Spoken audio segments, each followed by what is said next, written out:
a video there taken by a bystander. And then this one, we have to mute this one because industrial language used in it. Mackenzie there, the Member of Parliament for West Kingston, Desmond Mackenzie, what appears to be milk washing his face to ease the stinging, burning effect of the pepper spray, which caught him as the policeman discharged a pepper spray, contents of a pepper spray canister in the direction of a woman.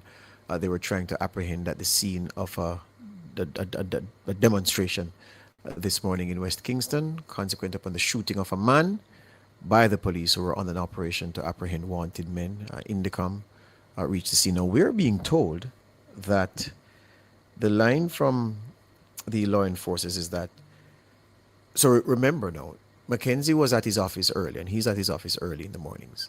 So he got a call after 6 that the police were on an operation between Denham Town and Tivoli Gardens in his West Kingston constituency, and there was gunfire, and that a man had been shot, and that the police were not taking the man to the hospital. The man was lying there.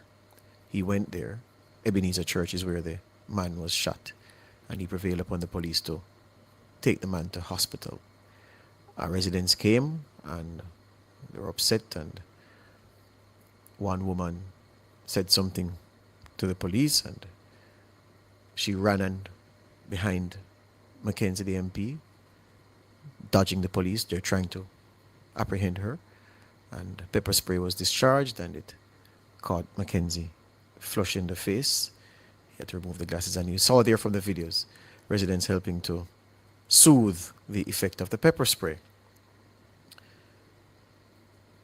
In his interview with us, Desmond Mackenzie, very upset that the police didn't immediately remove to the hospital the man who lay on the ground bleeding. And he says it took him 10 minutes after getting the call that the man was lying on the ground and the police weren't removing him despite signs that he was alive. It took him 10 minutes from Hagley Park, where his office is, to get to the point in his constituency where the incident happened. So those 10 minutes, and then he had to go there now and speak to the police personnel, who then moved the man to the hospital. So he says he hoped that in the time the man would not succumb. He says he was told by a superintendent that the man was alive and getting treatment.